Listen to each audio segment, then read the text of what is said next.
August 26, 1914. The Belgian town of Mons. The British Expeditionary Force is in full retreat, exhausted, outnumbered, facing annihilation by the advancing German army. The situation is desperate. Defeat seems certain. And then something happened. Something that thousands of soldiers would later swear they witnessed. Something impossible. Some saw angelic figures in the sky, shining warriors positioned between the British and German lines. Others reported phantom archers in medieval armor, raining arrows on the enemy.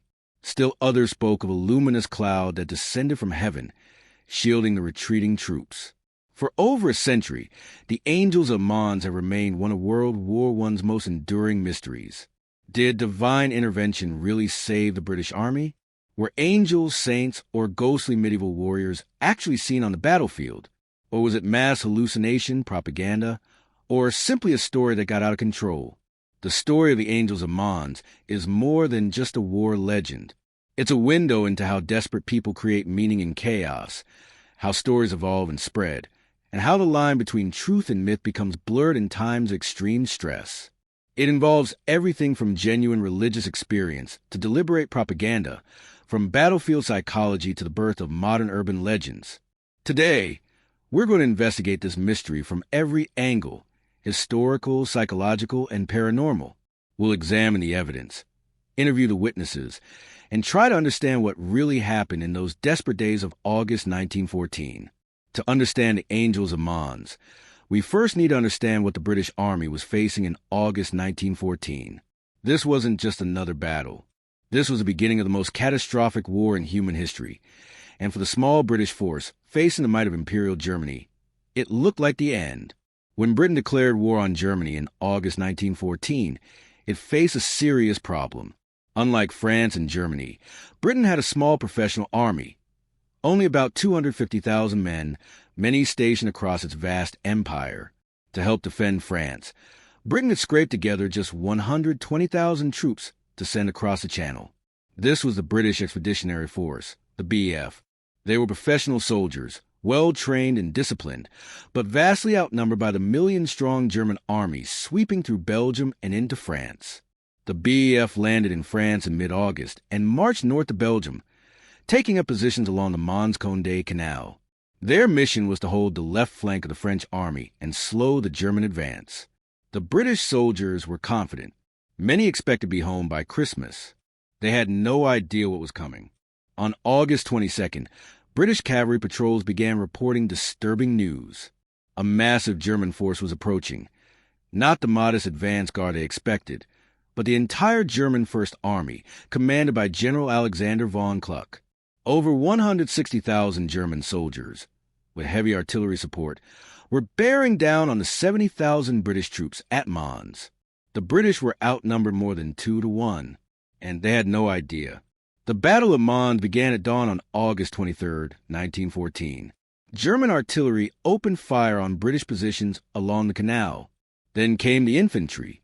Wave after wave of German soldiers in their distinctive gray uniforms, advancing in dense formations toward the British lines. What the Germans didn't expect was the extraordinary marksmanship of the British soldiers. These were professional infantrymen, trained to fire 15 aimed rounds per minute, a rate of fire so rapid that Germans thought they were facing machine guns, not rifles. The British rifle fire was devastating. German soldiers fell by the hundreds as they tried to cross the canal. Officers on horseback were picked off by sharpshooters. The advance stalled.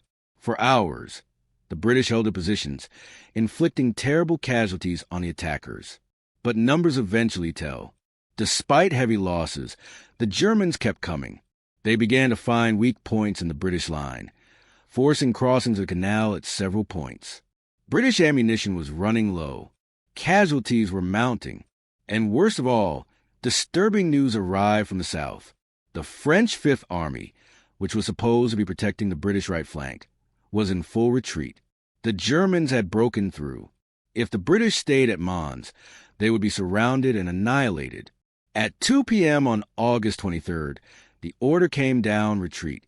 The BF would fall back to the south, try to maintain formation and avoid being cut off. It was the beginning of what would become known as the Great Retreat from Mons. 2 weeks of desperate fighting would draw across northern France. The British soldiers were exhausted, low on ammunition, and demoralized. They had fought well, but now they were running, and the Germans were in pursuit. The retreat from Mons was hell. For 13 days and nights, the British army marched south, sometimes covering 30 miles in a single day while fighting constant rearguard actions against the pursuing Germans. The men marched until they collapsed. They fell asleep standing up. Their boots wore through, leaving bloody footprints on the roads. They threw away equipment to lighten their load.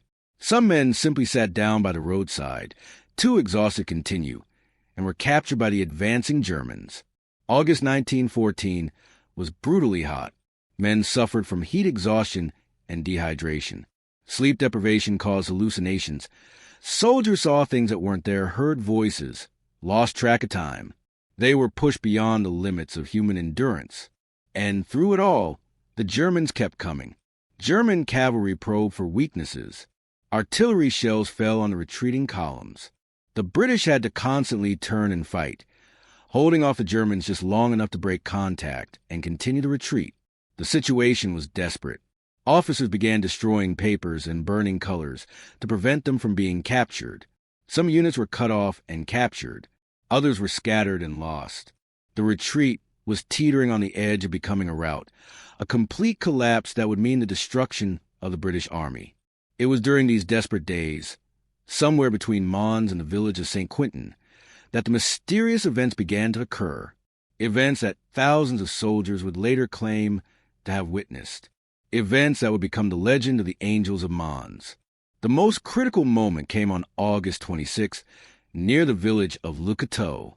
A large German force had caught up with the British rear guard. The British II Corps, commanded by General Horace Smith-Dorrien, was forced to stand and fight. They were exhausted, outnumbered, and in danger of being overrun.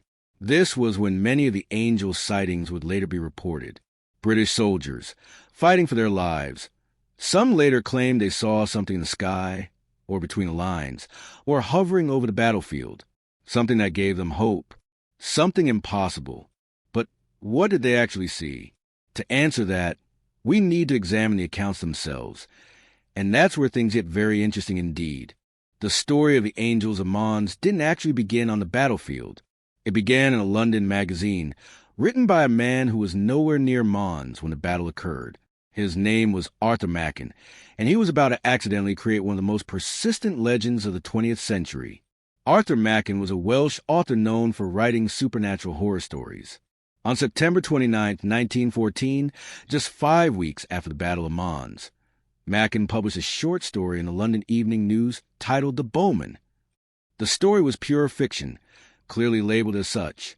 In it, a British soldier at Mons, facing overwhelming German forces, remembers a phrase in Latin from a restaurant menu. Adsit only Sanctus Georgius. May St. George be present to help the English. Suddenly, the phantom bowmen of Agincourt appear on the battlefield, ghostly English archers from 1415, led by St. George himself. They rain arrows on the Germans, who die by the thousands with no visible wounds. The British soldier is saved, and the retreat succeeds. It was a simple piece of patriotic fiction, meant to boost morale during a dark time. Machen made it up entirely. He was explicit about this. It was fiction, pure imagination. But something strange happened. Within weeks of Machen's story appearing, people began reporting that something like it had actually happened. Letters poured into newspapers from soldiers claiming they had seen angels or bowmen or heavenly warriors at Mons. Parish priests reported that soldiers in their congregations had told them about divine intervention. Spiritualist magazines published accounts of miraculous events on the battlefield. Machen was horrified. He publicly stated repeatedly that his story was fiction. He had made it up. No soldiers had told him about angels. He had invented the whole thing while sitting at his desk in London. He even explained his creative process in detail, showing where he got his ideas. But nobody believed him. The story had taken on a life of its own. People wanted to believe. Britain was suffering terrible casualties. The war everyone thought would be over by Christmas was turning into a nightmare. The story of divine intervention, that God was on Britain's side, that angels protected British soldiers, was exactly what people needed to hear.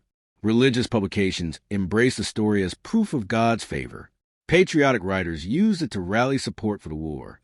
Even some military officers promoted it as a morale-building tool. The story was too useful to let facts get in the way. But here's where it gets really interesting. While Macken's story was definitely fiction, some soldiers were reporting experiences that predated his publication. Some accounts came from soldiers who insisted they had written home about the angels before Macken's story appeared. Others claimed their visions were different from Macken's bowmen. They saw actual angels or clouds of light or figures in white. So we have a paradox. The story started as fiction, but some witnesses claim genuine experiences. How do we untangle this? Let's look at the actual accounts. Despite the widespread publicity, first-hand accounts from soldiers who claim to have seen the angels are surprisingly rare and difficult to verify. Most accounts are second-hand or third-hand. My brother's friend saw, or a nurse told me about a soldier who said. But there are some direct testimonies worth examining. One account comes from Private Robert Cleaver of the 1st Cheshire Regiment. Years after the war, he described seeing a strange cloud formation between British and German lines during the retreat. The cloud was luminous and seemed to shield the British from German fire. Cleaver was adamant this wasn't imagination. Other men in his unit saw it too. Another soldier, Brigadier General John Charteris, wrote in a letter dated September 5, 1914, before Macken's story was published, about rumors circulating that angels had been seen. However, Charteris himself didn't claim to see anything, and he was skeptical, treating it as an interesting rumor rather than established fact. A nurse named Phyllis Campbell published a book called Back of the Front in 1915, containing accounts from wounded soldiers. Several supposedly told her about seeing angels or figures in white robes during a retreat. Critics pointed out that Campbell's book was published after the angel stories were already widespread, and none of the soldiers she quoted could be identified or verified. The most detailed account came from Lieutenant Colonel Hayward, who said that during the retreat, German cavalry inexplicably stopped pursuing the British, as if held back by an invisible barrier. Some of his men reported seeing beings between the British and Germans, but Hayward admitted he personally saw nothing supernatural, only the strange behavior of the German troops. What's notable about these accounts is their variety. Some describe angels with wings. Others mention a cloud of light. Some report medieval archers. Others see St. George on a white horse. Some see figures in white. Others mention a golden haze. They don't agree on the details, which is either evidence that different people experience different phenomena, or evidence that people were interpreting ambiguous experiences through the lens of expectations and suggestion. Not everyone believed the angel stories. The military authorities were particularly skeptical and increasingly annoyed. In 1915, Brigadier General John Charteris, who was now the British Army's intelligence chief, conducted an investigation. He interviewed dozens of officers and men who had fought at Mons. His conclusion: there was no evidence that anyone had actually seen angels. The stories were a combination of Macken's fiction, religious wishful thinking, and deliberate exaggeration. The Catholic Church was also skeptical. If angels had really appeared, surely this would be a major miraculous event requiring serious theological investigation. But Catholic authorities found no credible evidence and warned against treating rumors as facts. The Society for Psychical Research, an organization that actually believed in supernatural phenomena and investigated paranormal claims, also looked into the angel stories. Even they concluded there was insufficient evidence. They noted that most accounts were secondhand, that witnesses often contradicted each other, and that the stories showed signs of contamination by Macken's fiction and subsequent retellings. Perhaps most tellingly, the Germans never reported seeing anything unusual.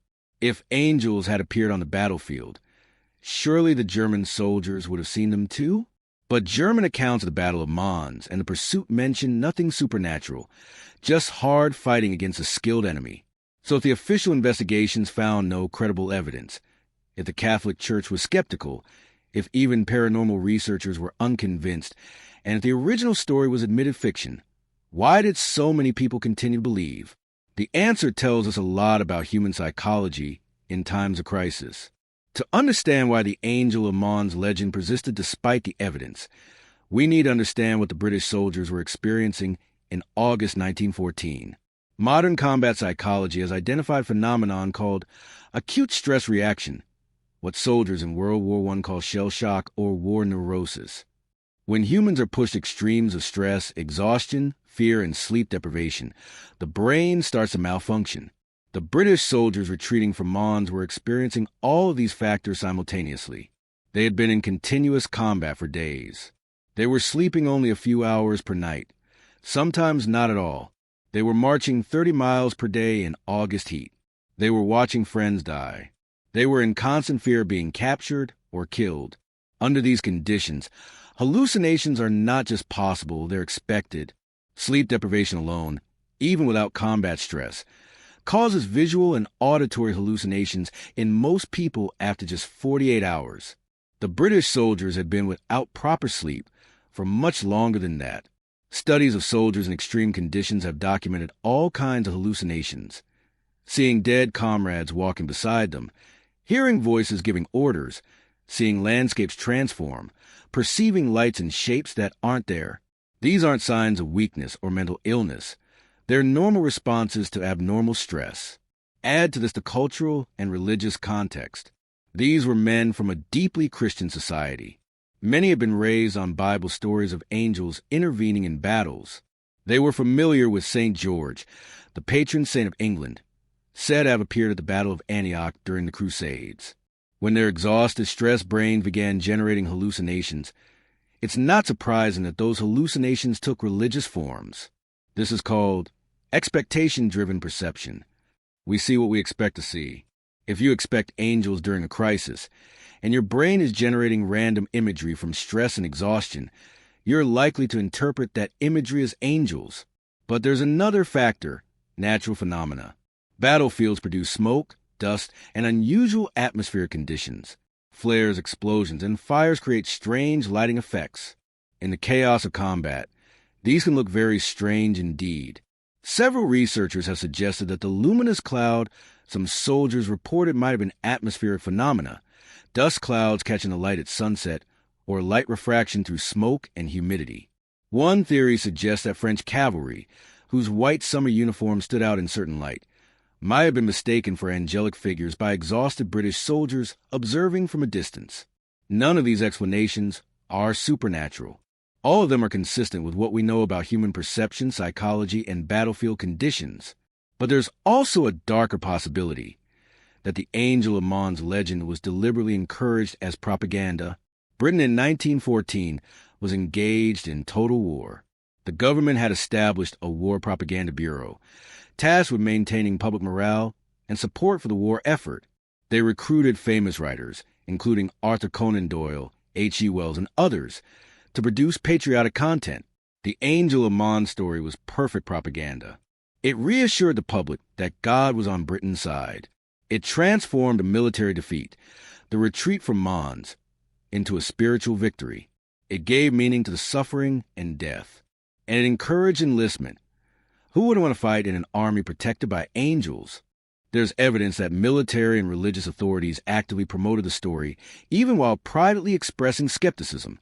Parish priests preached sermons about the angels.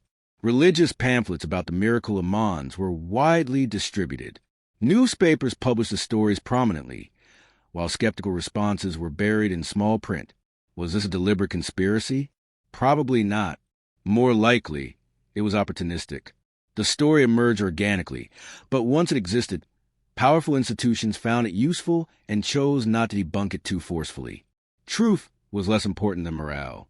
Arthur Machen himself believed this was what happened.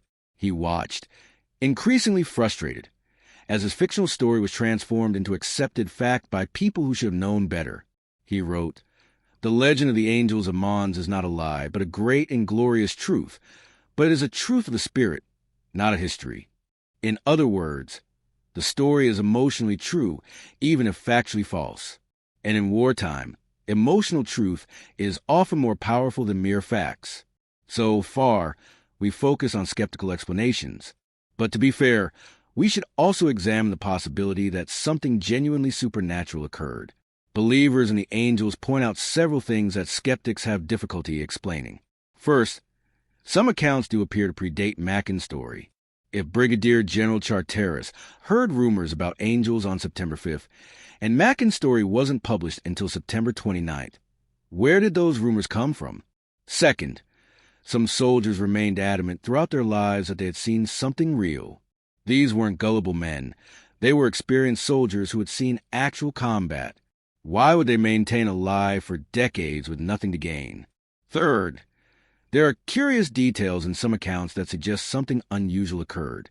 Lieutenant Colonel Hayward's observation that German cavalry stopped pursuing as if blocked by an invisible barrier is strange. Why would German troops, who had been aggressively pursuing for days, suddenly halt at that particular moment? Religious believers argue that God might indeed intervene in human affairs, especially to protect the innocent. Why shouldn't angels have appeared to save the British Army? The Bible contains numerous accounts of angelic intervention in battles. Why not Mons? Some modern paranormal researchers have suggested alternative supernatural explanations. Perhaps it wasn't angels, but some kind of psychic phenomenon, a mass projection of protective imagery generated by the extreme emotional state of thousands of soldiers. Or perhaps it was a temporal anomaly, with the ghost of Agincourt Bowman somehow becoming visible at Mons. Or perhaps it was beings from another dimension, attracted to the intense energy of the battlefield. These explanations are unfalsifiable. There's no way to prove or disprove them, but that's also their weakness. An explanation that can't be tested isn't really an explanation at all. Let's return to natural explanations, because there are some intriguing possibilities that don't require either mass hallucination or divine intervention. Battlefields create unique atmospheric conditions. Dust from marching troops, smoke from artillery, heat from fires, and humidity from rivers and canals can combine to create unusual optical effects. One phenomenon that's particularly interesting is called a fata morgana, a type of superior mirage caused by temperature inversion. Fata morganas can make distant objects appear to float in the air, can create the appearance of castles or walls in the sky, and can distort shapes into strange forms. They're most common over water or flat terrain. Exactly the conditions around Mons and the canal. Could exhausted soldiers, seeing a fata morgana mirage of distant French cavalry or even clouds, have interpreted it as angelic figures? It's possible. In the stressed, suggestible state they were in, almost anything unusual could be perceived as supernatural. Another theory involves ball lightning or other rare electrical phenomena. Ball lightning, glowing spheres of electrical plasma, has been reported during thunderstorms and sometimes during artillery bombardments. If soldiers saw ball lightning or similar phenomena, might they have interpreted it as divine light? Then there's the possibility of deliberate deception. Some researchers have suggested that the British military might have used searchlights, flares, or other devices to create confusion among German troops. If German soldiers saw unusual lights and shapes, might they have hesitated, given the British time to escape? And might British soldiers, seeing these same effects, have interpreted them as supernatural? There's no evidence of this theory, but it's not impossible. The fog of war conceals many things. Perhaps the most compelling explanation for the Angels of Mons is social contagion, the way stories spread, evolve, and become accepted as truth through social networks. Here's how it might have worked. Macken publishes his fictional story. It's read by thousands, including soldiers, their families, and religious leaders. The story enters the public consciousness. Meanwhile, soldiers who fought at Mons are having normal experiences of battlefield stress and confusion. Some see unusual atmospheric phenomena. Others have stress-induced hallucinations. Still others simply have fragmented memories of chaotic events. When these soldiers return home or write letters, they describe their experiences in vague terms. We saw something strange, or there was a light, or it was like we were protected. Their families and friends who have read Macken's story or heard rumors about angels say, "Did you see the angels? Everyone's talking about them." The soldier, wanting to make sense of fragmentary memories, or simply wanting to tell a good story, confirms, "Yes, I saw the angels." The story is reinforced and spreads further. More soldiers hear the story and reinterpret their own ambiguous memories in light of it. A feedback loop begins. This is how urban legends form. It doesn't require deliberate lying or conspiracy. It just requires ambiguous initial experiences, a compelling narrative framework, social reinforcement, and time for the story to spread and solidify. Psychologists have studied this phenomenon extensively. Memory is not like a video recording. It's reconstructive. Every time we remember something, we rebuild the memory from fragments, and it can be influenced by what we've heard since the original event. If everyone is talking about angels, your ambiguous memory of something bright can easily become definitely angels. This theory explains why accounts became more elaborate over time, why they showed influence from Macken's story even when they supposedly predated it, and why no account was documented in real time at the moment it supposedly occurred. All the evidence is retrospective, remembered and retold after the legend was already established. The Angels of Mons isn't unique.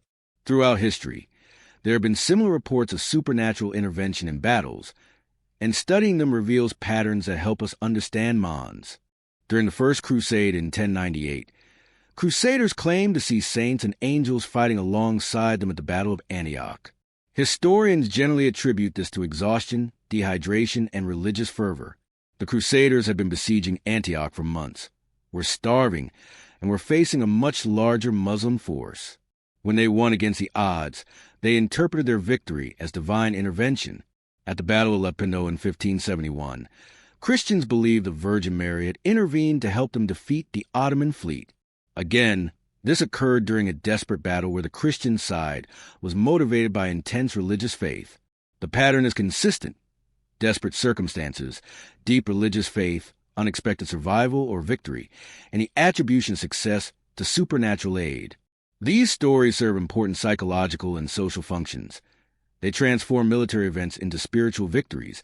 They reinforce group identity and divine favor, and they give meaning to suffering. But in more recent times, we've seen similar phenomena without religious interpretation. During the Vietnam War, soldiers reported mysterious phenomena in the jungle, strange lights, unexplained sounds, visions of impossible things. Most of these are now understood as consequences of stress, fatigue, malaria, and hallucinogenic effects of certain jungle plants. The human brain under stress creates meaning and pattern from chaos. In religious contexts, it creates religious visions. In secular contexts, it creates different kinds of unexplained phenomena. The mechanism is the same, only the interpretation changes. This doesn't definitively prove the Angels of Mons were hallucinations, but it does show that similar claims in similar circumstances have natural explanations. It would be remarkable if Mons was the one exception. One of the most telling pieces of evidence about the Angels of Mons is what the Germans didn't report seeing. If angels, bowmen, or glowing clouds had actually appeared on the battlefield, visible to thousands of British soldiers, surely the German soldiers would have seen them too? Angels hovering in the sky, or medieval warriors appearing between the lines would have been visible from both sides. Yet German accounts of the battle and pursuit contain nothing supernatural. German war diaries, soldier letters, and official reports describe hard fighting against the skilled British rear guard that inflicted heavy casualties, but eventually withdrew in good order. No angels, no bowmen, no mysterious clouds. Defenders of the angel story have suggested explanations for this. Perhaps the angels were only visible to the British because divine intervention was specifically protecting them. Or perhaps Germans did see something, but didn't report it for fear of ridicule. Or perhaps German reports of seeing something unusual have been lost or suppressed. But these explanations require additional assumptions. The simplest explanation is that there was nothing supernatural to see, and therefore German soldiers, who were not primed by Macken's story and were not experiencing the same level of existential crisis as the retreating British, saw nothing unusual. It's also worth noting that the German army had its own mystical beliefs and supernatural folklore. If they had been prone to seeing divine intervention, they might have interpreted unusual events as signs of Germanic gods or Teutonic spirits. But they didn't. The pragmatic German military culture of 1914 didn't encourage such interpretations. The absence of German accounts is not proof that nothing supernatural occurred, but it is consistent with the hypothesis that the angel accounts represent British soldiers' subjective experiences rather than objective phenomena. Whether or not the Angels of Mons were real, their impact on culture and history was undeniable. The angel legend inspired countless poems, paintings, and stories. Churches installed stained glass windows depicting the angels. Memorial sculptures showed winged figures watching over soldiers. The image of divine protection became intertwined with how the British public understood their soldiers' sacrifice. The story also influenced how people thought about faith and warfare. It reinforced the idea that God specifically favored Britain, that British soldiers were morally superior to their enemies, and that defeat was impossible when fighting for a righteous cause. These ideas, comforting but dangerous, helped sustain support for a war that would eventually kill almost 1 million British soldiers. Arthur Machen, the man who started it all, remained conflicted about his creation for the rest of his life. On one hand, he was frustrated that people wouldn't accept that his story was fiction. On the other hand, he recognized that the legend provided genuine comfort to families who had lost loved ones.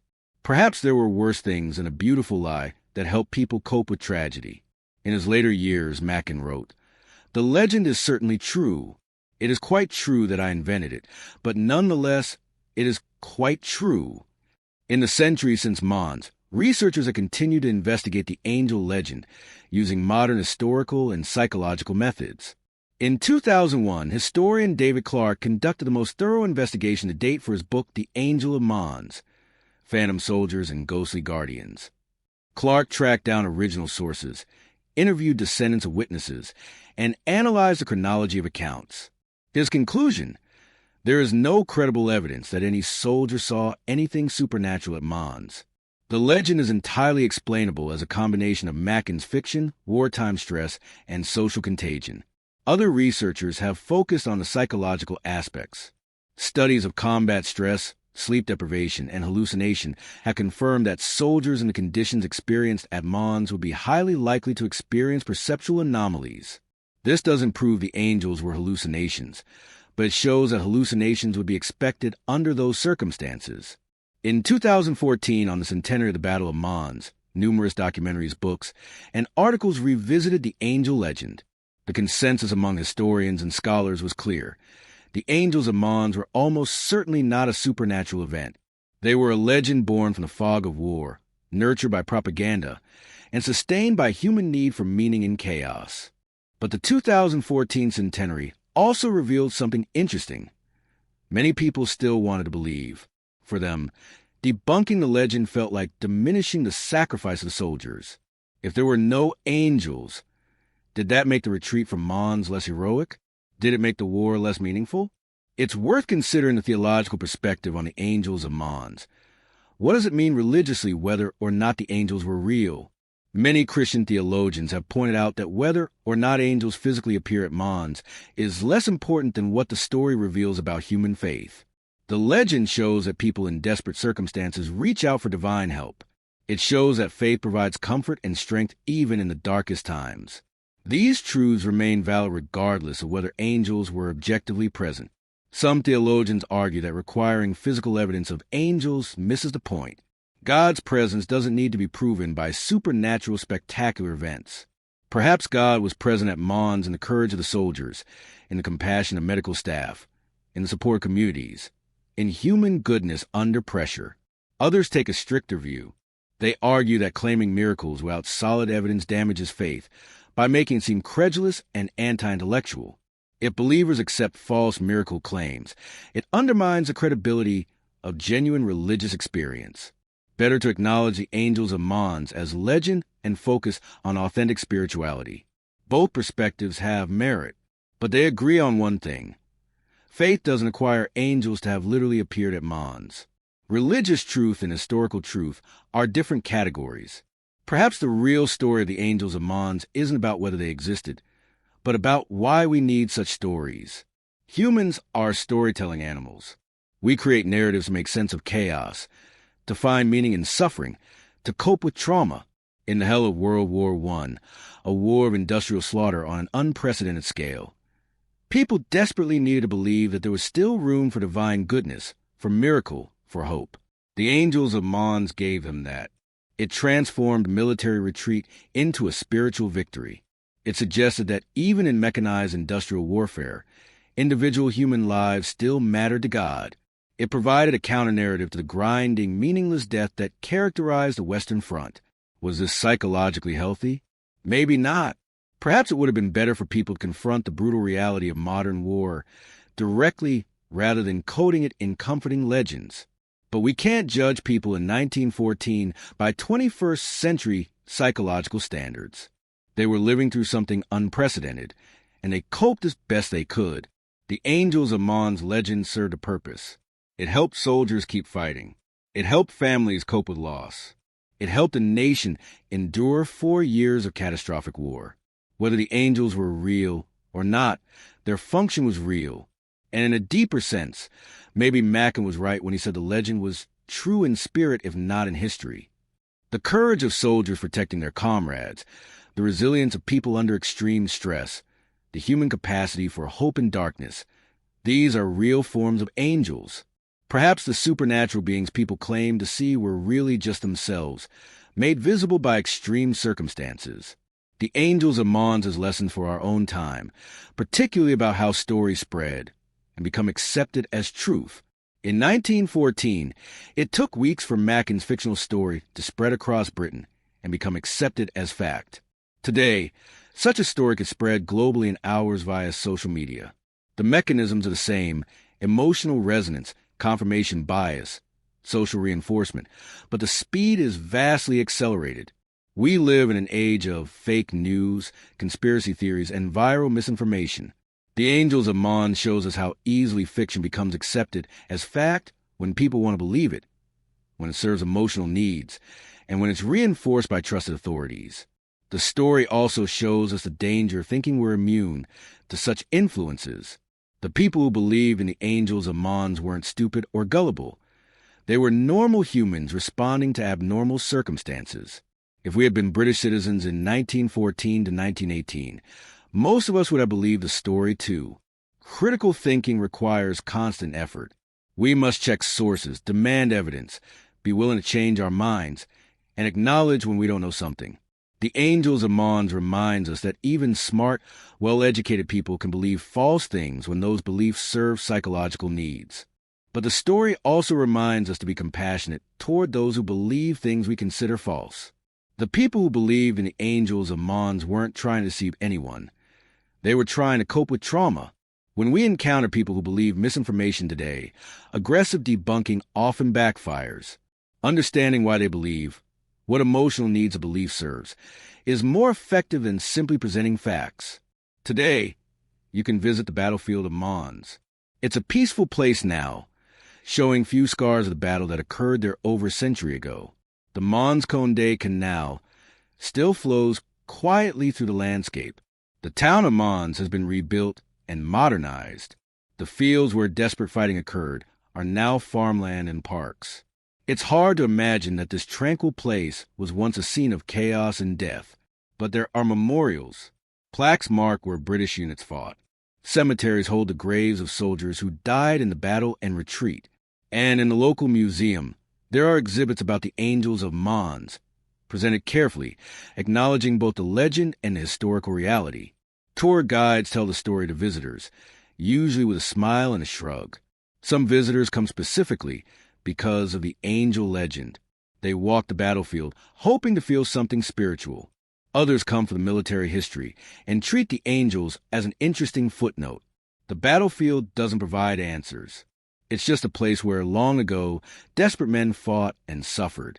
What they saw, what they experienced, what they believed, those are questions each of us must answer for ourselves. So, after examining all the evidence, what can we conclude about the Angels of Mons?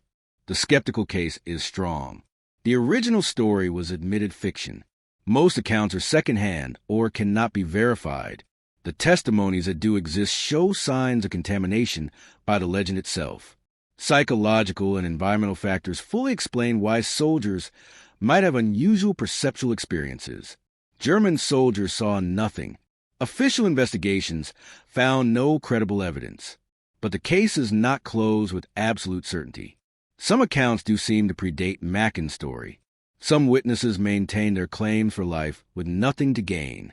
The mystery of why German pursuit halted at certain moments remains partially unexplained, and supernatural events, by definition, are not subject to scientific verification. Here's what we can say with confidence. Something happened at Mons that was perceived as unusual by some participants. That experience was interpreted through cultural and religious frameworks as divine intervention. The story was then amplified by Macken's fiction, wartime propaganda needs, and social contagion. Whether the original experiences had a supernatural source or natural explanations is probably impossible to determine definitively at this remove in time. And perhaps that's okay. Perhaps the Angels of Mons can remain a mystery, not because the evidence is equally balanced, but because the question touches on matters of faith that are ultimately personal rather than historical. The Angels of Mons is one of history's most persistent legends, a story that refuses to die despite skeptical investigation, because it serves needs deeper than mere fact. It reminds us that humans are not purely rational beings. We are creatures of story, faith, and meaning-making. In times of crisis, we reach for explanations that provide comfort and purpose, even when those explanations don't hold up to scrutiny. The soldiers who fought at Mons were heroes whether angels protected them or not. Their courage, endurance, and sacrifice were real. The British Expeditionary Force saved itself through discipline, skill, and sheer determination, not through supernatural intervention. The real miracle was human resilience. But if believing in angels helped some soldiers survive, helped some families grieve, helped some people find meaning in chaos, then perhaps the legends serve its purpose. We can acknowledge that the angels probably weren't historically real, while respecting the genuine needs they fulfilled. In the end, the Angels of Mons is a very human story. It's about how we cope with trauma, how we create meaning, how we remember and memorialize, and how facts and myths intertwine in the stories we tell about ourselves. Did angels save the British Army at Mons? Probably not. But something equally remarkable happened. Ordinary humans, pushed to the limits of endurance, found the strength to keep going. They saved themselves. And perhaps that's the most miraculous thing of all. Thank you for watching this investigation into one of World War I's greatest mysteries. If you enjoyed this documentary, please subscribe, and share. History is not just about facts. It's about understanding why people believe what they believed and what those beliefs tell us about human nature.